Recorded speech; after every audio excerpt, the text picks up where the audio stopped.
오늘 하나님께서 우리에게 주시는 말씀은 신약 마태복음 22장 1절에서 14절 말씀입니다. 제 성경으로 신약 37면에 있습니다.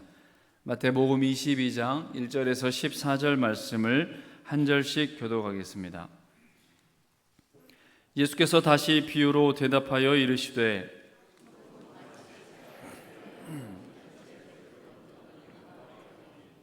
그 종들을 보내고 그 청한 사람들을 혼인잔치에 오라 하였더니 오기를 싫어하거늘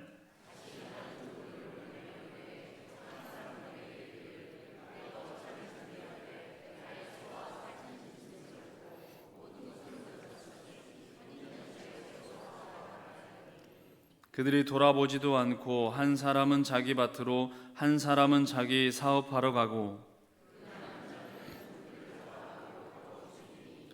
임금이 노하여 군대를 보내어 그 살인한 자들을 진멸하고 그 동네를 불사르고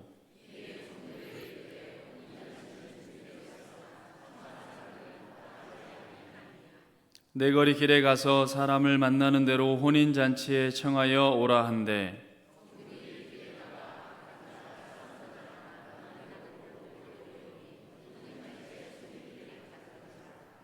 임금이 손님들을 보러 들어올새 거기서 예복을 입지 않은 한 사람을 보고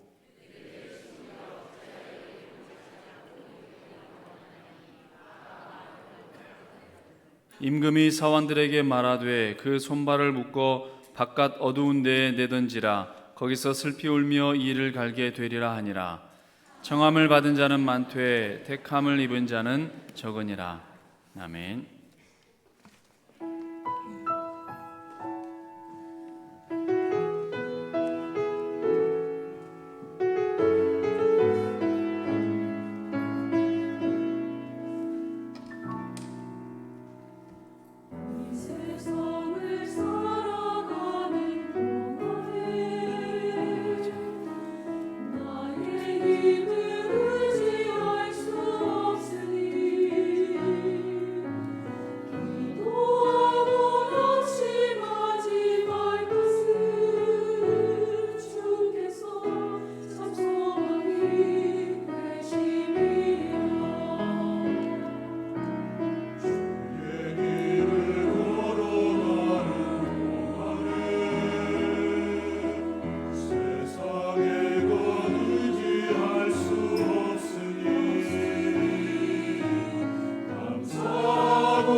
옆에 계신 분에게 평안의 인사를 나눕시다. 평안하세요.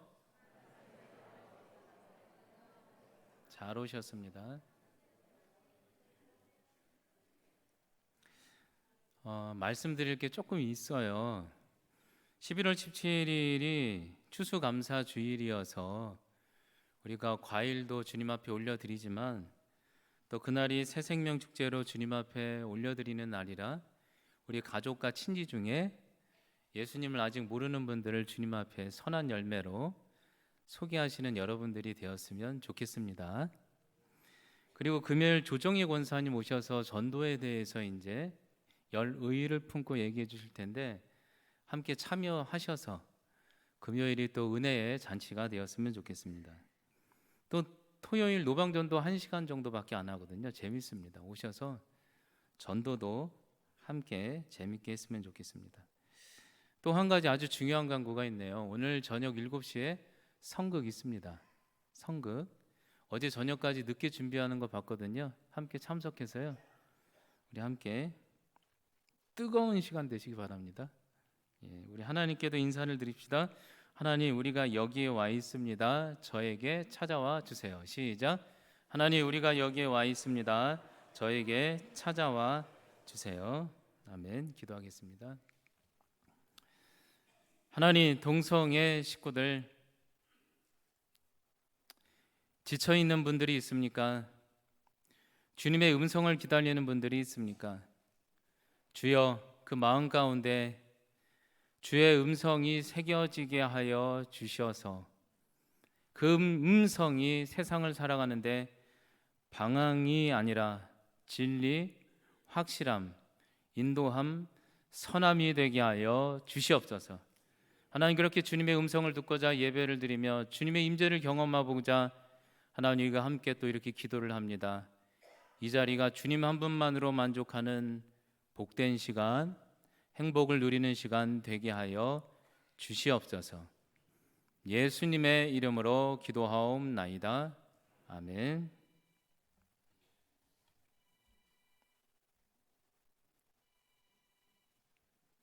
핸드폰 끄셔도 좋습니다.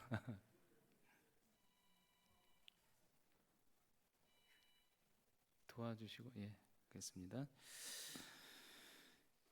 저는 2002년 2월 결혼 예식을 하였는데 그때의 에피소드를 잠깐 소개해드리겠습니다. 당시에 제가 알던 지인들은 대다수 가난한 신학생들이었기 때문에 그래서 그분들을 초청한다면 축의금 없이 식사만 하고 가는 경우가 대다수였기에 어쩔 수 없이 절친으로만 여기는 몇 분에게만 초대장을 보내야 했습니다. 그런데 웬일일까요? 예식 당일 초청하지도 않은 학교 기숙사에 선후배 대다수가 어디서 소문을 들었는지 제가 초대도 안 했는데 자발적으로 결혼 예식에 저를 축하해 주러 온 것입니다. 그 바람에 생각지도 않게 너무나도 많이 와서 식대 비용으로 돈이 엄청 깨졌던 기억이 있습니다. 그래도 그 당시 그것은 하나 불만이었지만 인생의 가장 행복한 추억으로 남아 있습니다. 여러분, 이처럼 우리가 누군가로부터 초대 잔치에 우리가 이렇게 초청을 받는다면 기분 좋은 일일 것입니다. 그런데 만약에 하늘의 아버지께서 풍성한 구원의 잔치를 준비해 주시고 여러분들을 초청한다면 여러분들 기분은 어떠할 것 같고 그런 혼인 잔치에 어떠한 마음으로 참여하기를 바라시나요? 여러분, 오늘 말씀을 보겠습니다. 오늘 말씀은 이렇게 흘러가고 있죠. 사실 대제사장이 예수님에 대한 권위 논쟁에 대한 세 번째 비유예요. 두 아들 비유했었죠. 하나는 넘어갔고 오늘 말씀이 그 대답이에요. 오늘 말씀은 이렇게 전개 시작됩니다. 천국은 마치 어떤 임금이 자신이 아들을 위해 혼인잔치를 아주 성대하게 준비한 것과 같다고 소개하고 있습니다. 1절과 2절은 이렇게 유명한 구절이죠. 얘기하고 있어요. 예수님께서 다시 이것을 비유로 대답하여 이르시되 천국 하나님의 나라의 기쁨은 마치 자기 아들을 위하여 혼인잔치를 베푼 어떤 좋은 임금의 얘기와 같다. 여러분, 혼인잔치 생각만 해도 너무너무 좋지 않습니까? 우리 동성애 식구들 함께 예배드리는데 동성애 식구들 모습 가운데는, 얼굴 가운데는 잔치와 같은 환희가 있습니까? 아멘이십니까? 여러분들의 인생이 마치 잔치처럼 행복했으면 좋겠습니다. 이야기는 계속 진행되죠. 임금은 혼인잔치를 풍성하게 준비하고 이제는 재차 종도를 시켜 남녀노소 제한 없이 사람들을 초청하라 명하고 있죠. 3절, 그 종들을 드디어 보내어 그 청한 사람들에게 혼인잔치 오라 명했더니 오기를 싫어했다. 당시 이스라엘도 지금의 현대 사회처럼 잔치 몇 주 전에 초대장을 먼저 보내고요, 초대장에 오겠다고 응했던 손님들만 모시러 가는 시스템 비슷하죠. 오늘 성령의 종들이 갔던 것은 주님을 모시러 갔는데, 여러분 이게 무슨 반응입니까? 처음에 오겠다고 약속했던 이들이 바쁜 일정이 있다고 안 오겠다고 아주 적극적 싫어하며 거절한 것입니다. 여러분 요 위에 보면 새생명축제죠. 우리도 새생명축제를 준비하고 있는데 새생명축제와 너무 닮아 있지 않습니까? 우리가 평상시 새가족분들, 태신자분들을 340명이나 적었는데 이렇게도 얘기해보고 저렇게도 얘기해보고 해서 기어이 밥도 사주고 해서 약속을 잡았는데 당일날 되면 그래요, 막 몸이 아프다고 그러고 어디가 일이 있다고 그러고 대다수 등산 갔다고, 등산 가다가 잡혀온 분들도 있어요. 막 전범교에서 막 등산 옷 찍고 막 와요. 그렇게 허다하게 약속을 어기는 경우가 있죠. 심지어 어떤 분은요, 매년 오시는데 선물만 받으러, 상습적으로 받으러 오는 분도 전범교에서는 있었어요. 여러분 그래도 저는 괜찮습니다. 계속 와야 되는 겁니다. 여러분 그런데 오늘 말씀 이 사건은요, 사실 왕정시대의 왕정시대예요. 왕정시대의 왕의 권위는 대단한데 왕이 준비한 초청잔치를 거절한 사건, 있을 수 없는 일인 거예요. 있을 수 없는 일. 지금으로 말하면 왕의 권위를 철저히 무시한 격, 말이 안 되는 거죠. 여러분 그렇다면요, 이 말씀을 보면 왜 이들은 왕정시대의 왕이 성대하게 준비한 혼인잔치, 풍성하게 준비한 혼인잔치를 그렇게 거부한 것일까? 그 이유는 무엇일까? 그들의 거절의 이유는 무엇인가? 4절과 6절에 이렇게 나와 있어요. 그들이 거절한 이유는 간단해요. 혼인잔치에 오셔서 초청하였더니 그들이 돌아보지도 않고 한 사람은 자기 밭으로, 한 사람은 돈 벌러 사업장으로 가고 그 남은 자들은 종들을 모욕하고 죽이기까지 했더라. 여러분 요약하자면 그들은 왕이 풍성한 좋은 왕의 혼인잔치 초청에 거부한 이유는 간단히 자신이 받는 일과 돈 버는 일, 세상 일, 자신의 일과 계획이 하나님 아버지 임금이 초청한 초청잔치보다 더 중요해서 안 왔다. 심지어 종들까지 모욕하고 죽였다. 여러분 이야기 묵상해 보면 이상하지 않습니까? 잔치 오기 싫으면 거절하면 그만이지 왜 사람까지 죽여요? 아닙니까? 생각하면 할수록 말하는 게 영화로 만들었다면 완전 사이코패스 영화 아닙니까? 사람을 왜 죽여요? 혼인잔치. 여러분 근데 사실 이 비유에는 왕은 하나님의 권위를 나타내고 아들은 예수 그리스도, 결혼잔치는 천국잔치, 구원잔치, 어느 분에게는 감격, 임재, 사명의 잔치일 수도 있죠. 종들은 하나님이 보내신 이사야와 에레미야 같은 선지자들을 의미합니다. 그러니까 이 구절의 의미는 뭐냐면 하늘 아버지가 천국잔치와 구원의 잔치와 사명의 잔치, 임재의 잔치를 우리에게 초대했는데 하나님이 늘 구원과 은혜의 손길을 오늘도 손을 벌리고 있는데 그 늘 초청하는 자리에 사람들은 자신의 일이 바쁘고 자신의 생각이 바쁘고 자신의 의지가 바빠서 초청한 종들까지 죽이면서까지 그 초청을 적극적으로 밀어냈다 이 얘기죠. 여러분 그런데 항변 생각해 봅시다. 과연 하나님의 이 천국 구원의 초청보다 이 땅에서 과연 더 중요한 것이 있나 한번 생각해 보시기 바랍니다. 중요한 것이 있을까요? 야고보서 4장 13절과 14절 말씀 읽어드리겠습니다. 인생을 논하고 있어요. 들으라, 너희 중에 말하기를 오늘이나 내일이나 우리가 어떤 도시에 가서 1년을 일하든 몇 년을 일하든 장사하여 이익을 보리라 하는 세상 사람들아, 내일 일을 너희가 알지 못하는도다. 너희 생명이 어떻게 되니? 너희 생명이 잠깐 보이다가 사라지는 안개와 같지 않니? 우리 인생이 잠깐 피었다가 사라지는 안개래요. 여러분, 땅 따먹기 놀이를 아십니까? 해보셨나요? 저는 어린 시절 친구들과 땅 따먹기 놀이를 집 앞에서 많이 했습니다. 이렇게 동네에서. 시장 그 옆에 살았는데요. 땅 따먹기 아시죠? 가위바위보 이겨가지고 그리고 이렇게 3번 튕기면, 안 해보셨나요? 엄청 재밌어요 이거. 근데 늘 안 되다가 어느 때가 제일 재밌냐면 이상하게 되는 날이 있어요. 그냥 완전히 세계 정복이에요 그날따라. 그럼 신기해요. 그 잘 되는 날, 되는 날은 이상하게 어머니가 땅 따먹기 그만하고 집에 와서 밥 먹어 불러요. 그러면요, 얼마나 정신이 팔려서 싫은지 집에 가는 것도 싫고 밥 먹는 것도 싫고 그 아무것도 아닌 남지 않는 것 때문에 빠져서 살아요. 우리의 인생 너무너무 똑같죠. 여러분, 사실 우리 인생은 잠깐 보이는 안개와 같지 않습니까? 인정이 되십니까? 너무 짧습니다. 그런데 이 땅이 유한한 사라질 것, 돈 버는 것, 세상 생각하는 것, 사업, 세상 열심히 사는 것 다 좋죠. 그런데 그것 때문에 가장 영원한 것을 소실하는 것에 대해서는 한번 고민해 보셨나요? 하나님의 임재의 자리. 오늘 이 사람들은 왕이 초청한 그 구원의 특별한 초청을 참 안타깝게도 거부했죠. 그리고 그의 종들을 죽였다.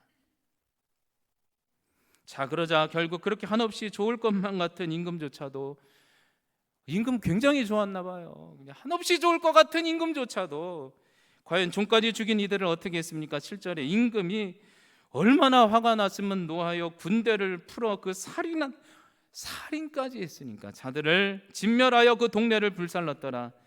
이 모든 사람의 처사에 자비로운 임금마저 하나님의 때가 되니 분노했다. 여러분, 여기서 우리에게 무엇을 알라고 하는 얘기예요? 사람에게는 누구나 주님의 때, 주님의 날, 심판의 자리, 결산의 자리, 마지막 때가 있다는 것은 알아야 된다는 거죠. 이 말씀처럼 이스라엘은 AD 70년의 역사적 심판을 받았지만 개인적으로 우리에게도 시간의 심판, 개인적 심판이 다가오지 않습니까? 이번에 안타깝게도 국민 배우 고 김수미 집사님 신앙 안에 열심히 살았죠. 새생명 줄 때 한번 초청하고 싶었는데, 근데 주님이 부르면 어떻게 해요? 가야 돼요. 가야 돼요. 돈이고 뭐고 의미가 없어요. 부르면. 여러분, 머리 수술 한번 세워보신 적이 있습니까? 저는 간혹 세보거든요. 근데 예전 같지 않습니다. 제가 지금도 많은 것 같아도 옛날에는 아주 이마까지 새카맸습니다. 근데 뭐 이마 벌써 번쩍번쩍거리고 훤하고 흰머리도 나오고 자세히 보면 눈가에 주름살도 생기고 끝 결산이 있다는 얘기죠. 우리 인생은 잠깐 보이다 사라지는 안개와 같습니다. 주님이 부르면 땅 따먹기 즐겁게 하다가 손 들고 가야 되는 게 우리 인생이죠. 하나님께서 결국 혼인잔치 왕의 권위를 거부한 백성 마지막 때 판단, 심판, 결산에 대해서 얘기했잖아요.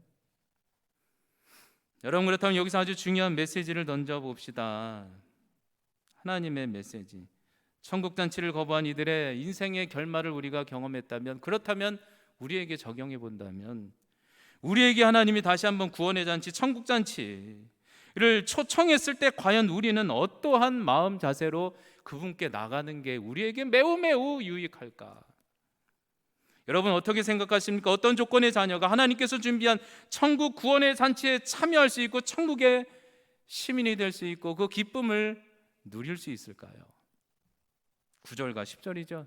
이번에는 다른 데서 불러라. 전에 부르지 않은데 내 귀퉁이 내 길에 가서 옛날엔 안 불렀는데 사람을 만나는 대로 혼인잔치에 청하여 오라 한데 종들이 길에 나가서 이번엔 악한 자나 선한 자나 이방인이나 할 것 없이 모두 데려오니 그들이 자발적으로 혼인잔치에 참여했다. 임금이 말했어요. 내 길퉁이 전에는 이쪽에 불렀는데 이제는 저쪽 이방 구석도 부르고 저기도 부르는데 이번엔 사람 구별하지 말고 악인이고 선인이고 이방인이고 사마리아인이고 한국 사람이고 다 불러. 그랬더니 그 사람들이 자발적으로 참여했죠. 여러분, 여기서 우리가 우리 삶에 적용할 수 있는 힌트가 뭐예요? 우리가 발견할 수 있는 주의 가르침이 뭡니까?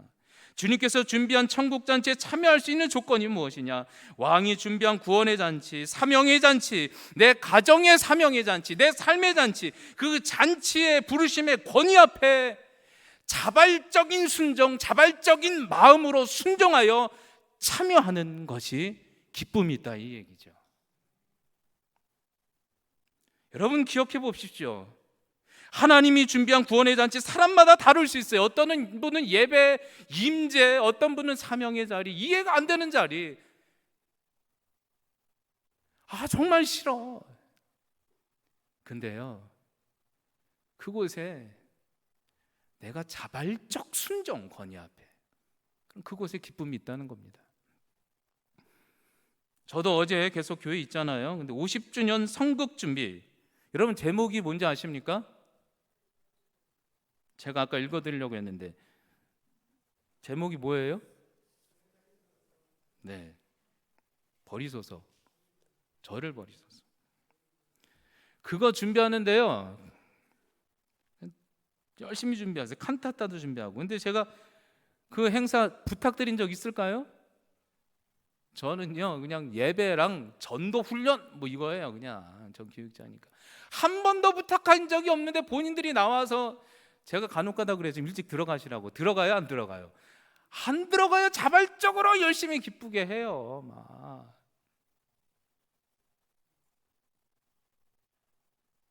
기적이죠.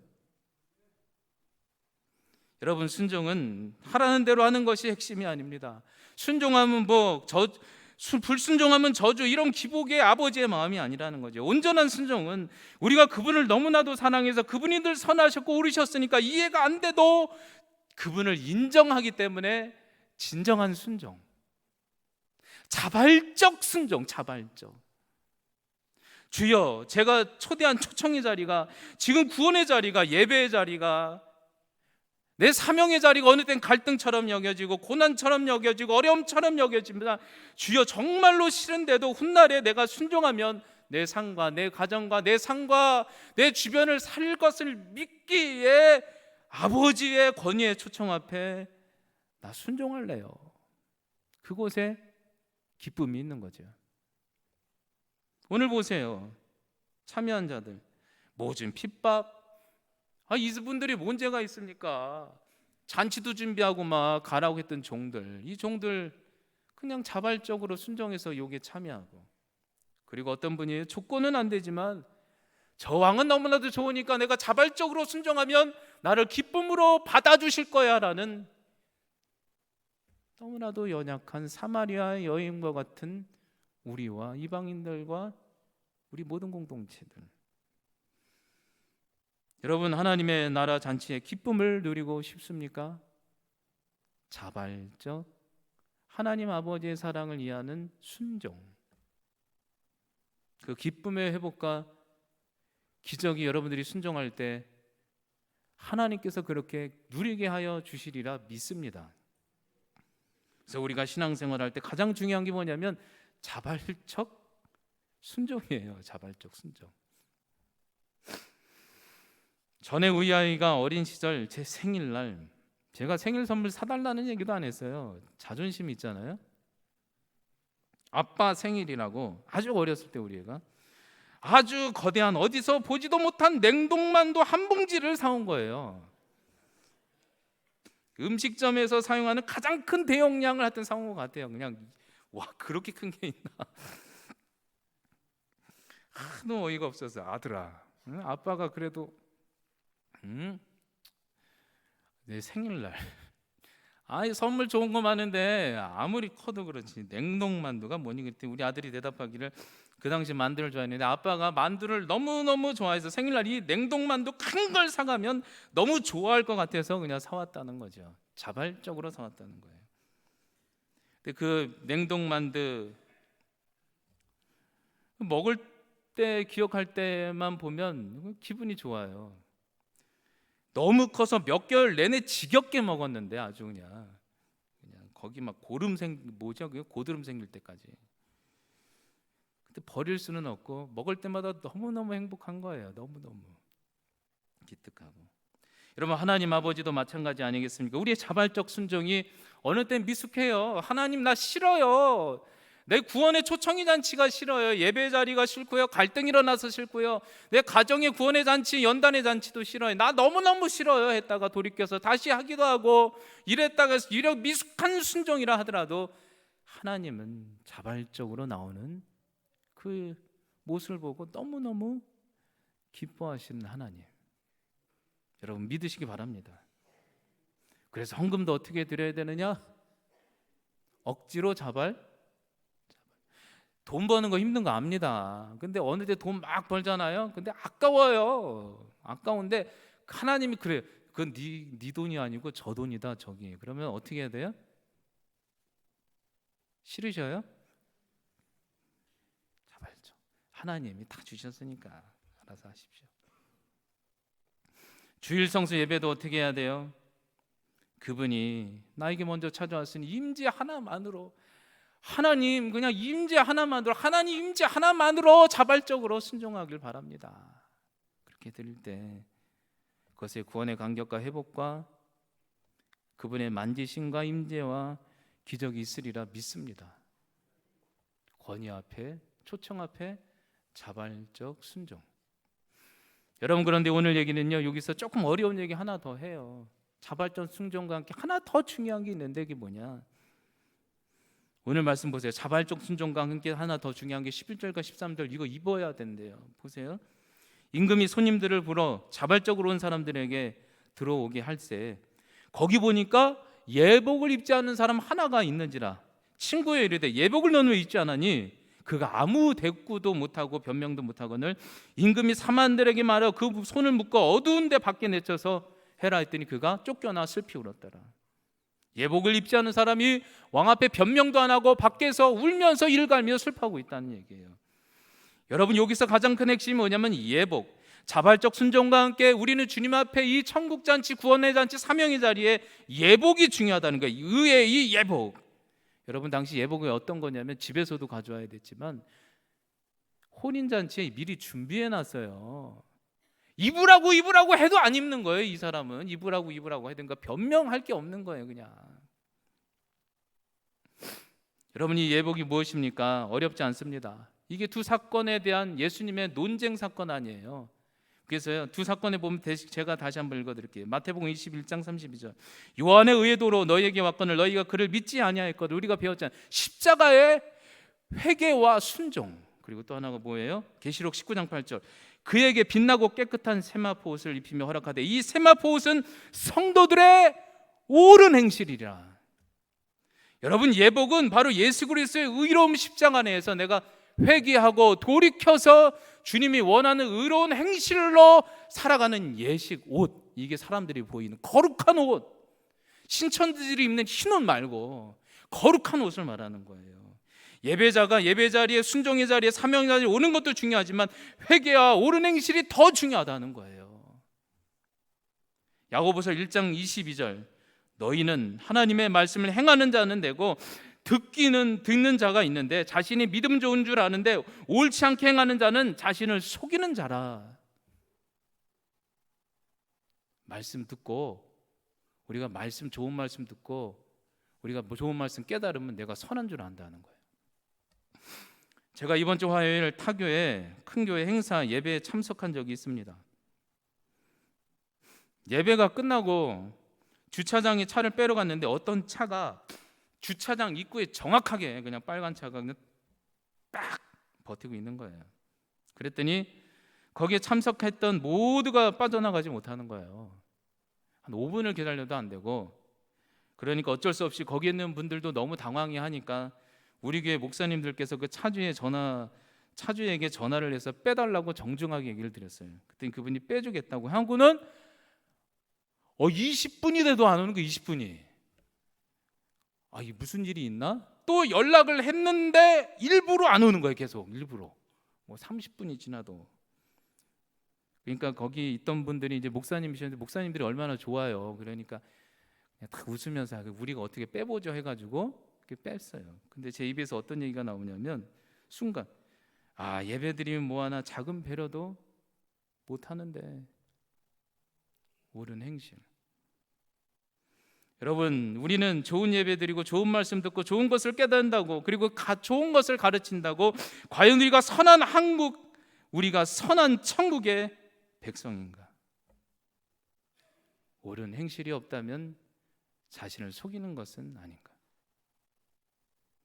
우리가 천국잔치에 같은 예배를 드리고 주님을 경험한다고 하지만 십자가 안에서 진정한 회개와 돌이킴이 없다면, 거룩한 행실과 의의 예복,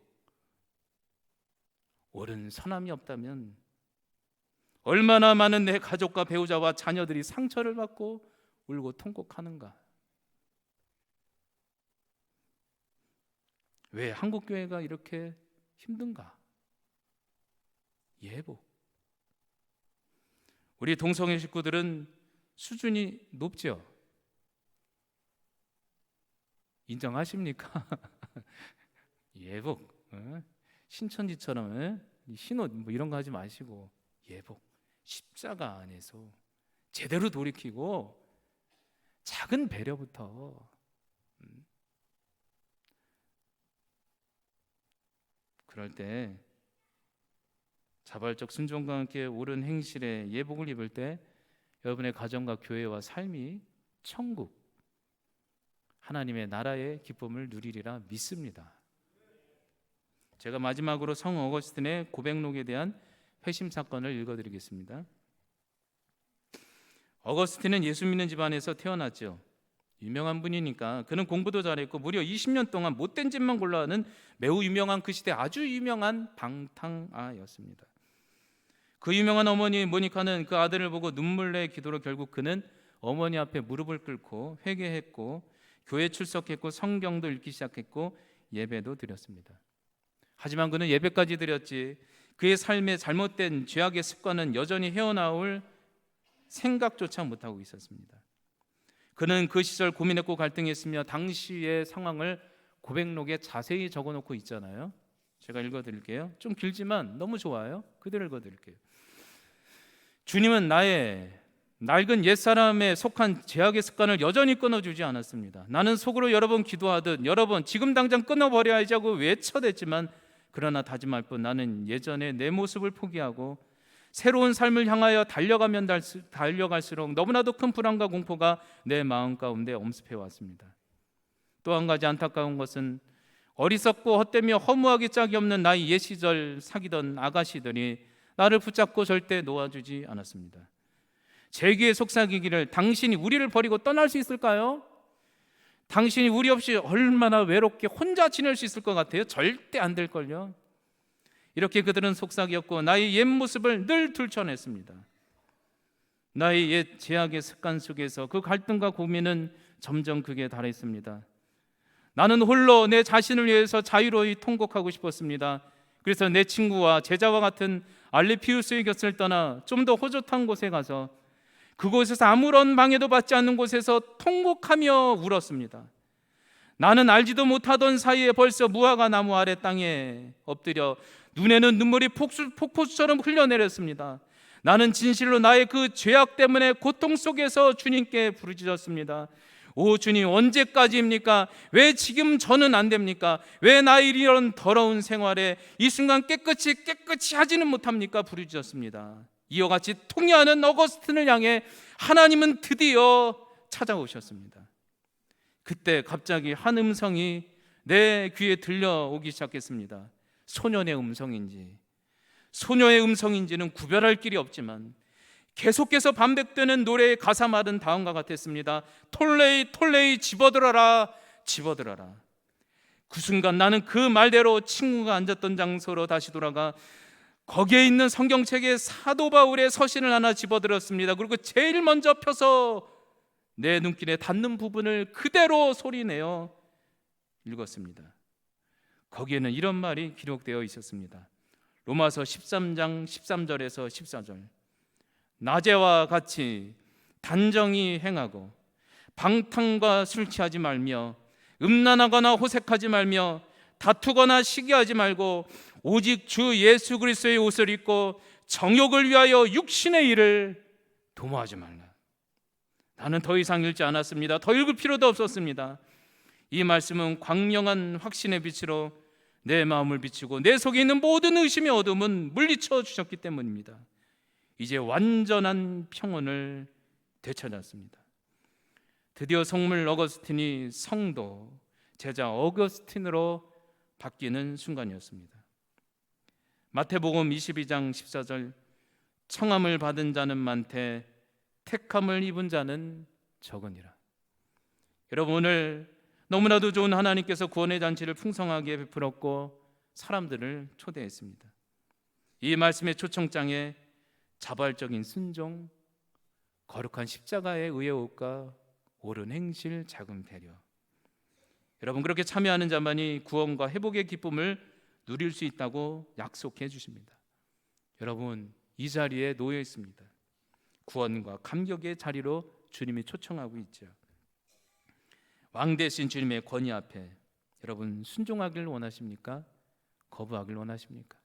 자발적 순종, 그리고 거룩한 옳은 행실에 그리스도 의의 십자가의 예복, 그 예복을 입고 여러분들의 가정과 삶의 구원과 회복과 기적과 인생의 최고의 환희를 경험하는 한 주간이 되시기 바랍니다. 기도하겠습니다. 하나님, 주님이 너무너무 좋습니다. 우리가 임재 속에서만 살게 하여 주시옵소서. 돈 버는 것도 재밌고 열심히 사는 것도 좋습니다. 그러나 유물론적인 것은 어차피 사라지는 것이니 주여, 영원한 것에 하나님 내 인생의 전 존재를 걸며 지혜를 갖고 균형을 맞추며 살아내는 주의 자녀들, 천국 시민들, 우리 동성애 식구들 되게 하여 주시옵소서. 예수님의 이름으로 기도하옵나이다. 아멘.